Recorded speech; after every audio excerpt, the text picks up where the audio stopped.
Poisson, toi et l'autre, alchimie. On va voir cette vie sentimentale pour vous, Poisson, ascendant Poisson, qui avez la lune en Poisson, pour votre mois de novembre. Et on commence avec vous, avec cette force, hein, cette force qui vous invite, eh bien, à être dans le détachement. Il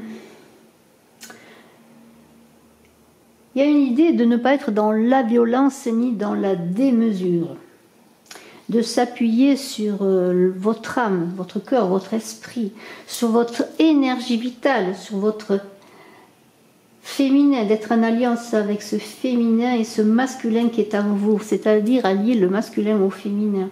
En vous connaissant dans le détachement, vous avancerez dans votre vie de couple. Comment donner un sens à votre relation s'il n'y a pas d'harmonie en vous?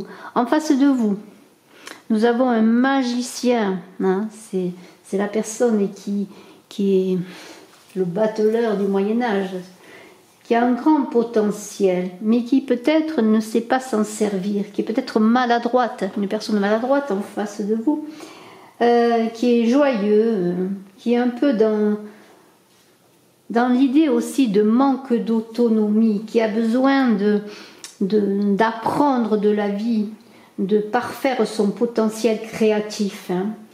Et puis il y a l'idée aussi d'être un peu joueur. Alors une personne un peu qui semble un peu peut-être non pas stable, mais en demande. Oui, je sais cela. C'est une personne en demande, qui peut-être ne sait pas demander de l'affection, ou qui ne sait pas avancer dans votre couple, qui ne sait pas donner un sens à votre relation. C'est cela que ce magicien. Nous avons ensuite un ermite qui parle de la voie du cœur.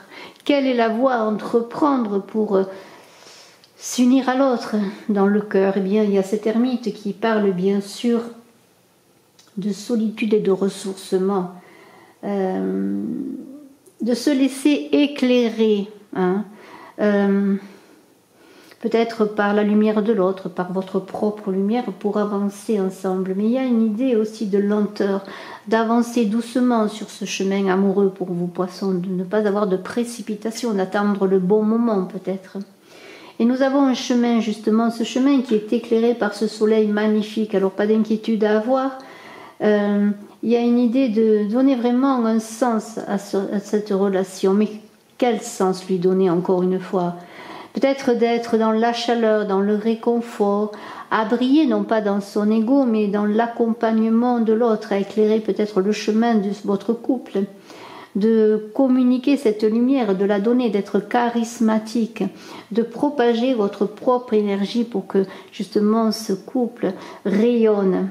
Et puis nous avons cette roue qui est là, cette roue qui est dans la mission. Quelle est cette mission? Cette mission de vie de votre couple passera par une roue, par un nouveau cycle, par un changement, dans l'idée de prendre conscience que le destin revient, que la roue tourne, que c'est peut-être vous à provoquer ce changement de vie pour avancer d'une manière différente avec l'autre.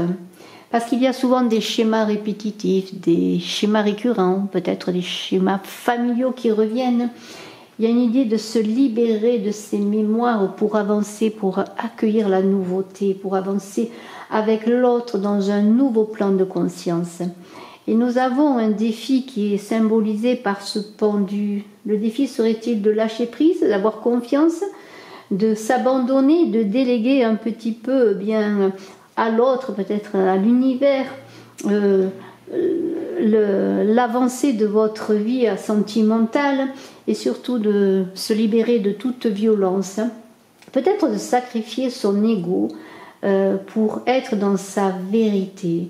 Il y a une idée de reconstruire votre vie sentimentale ou en tout cas de la faire avancer sur le bon chemin dans un capital confiance, parce que le pendu dit je plie mais ne romps pas. Et vos ressources sont immenses, avec un grand potentiel qui est ce bâtisseur, ce fou universel qui est toujours en rébellion et qui est en quête d'aventure et qui marche en toute liberté et qui dit qu'il m'aime me suive.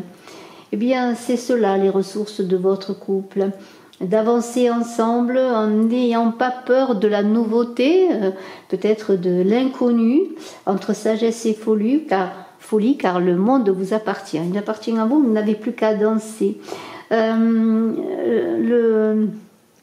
Sachant que la vie appartient à celui qui avance sur sa propre voie. Donc cette voie qui est à déterminer, cette voie qui est à déterminer dans votre couple, ensemble bien sûr.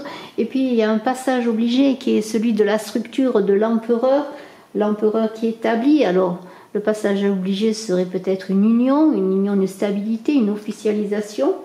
Il y a une idée aussi de s'ancrer solidement dans le monde concret, parce que le fou, il est en quête d'aventure, mais il cherche sa vérité, justement pour trouver un lieu, une maison, un lieu de vie. L'empereur, c'est le prince de la matière, si je reviens à cet empereur. C'est là où se développe la conscience de l'amour. Les choses se mettent en place, se structurent, ce sont les fondations. Il y a peut-être un grand travail à faire, un passage obligé, un grand travail sur votre couple pour réussir. Mais pour vos poissons, ascendant poisson qui avez la lune en poisson, vous avez un très grand potentiel avec ce magicien qui est en face de vous, qui est là, qui est peut-être joueur, qui ne sait pas, qui n'a pas les outils encore pour montrer tous ses sentiments, mais qui veut avancer avec vous, pour vivre de belles aventures. Et moi, je vous félicite, vous poissons, ascendant poisson, qui avez de la lune en poisson. Et je vous dis à très bientôt. J'organise un concours pour gagner une voyance avec moi. N'hésitez pas à vous abonner, à marquer en commentaire que vous participez. Et bien sûr, je suis à votre disposition. Également, contactez-moi si vous désirez des renseignements sur les consultations que je fais. À très bientôt. Bye bye.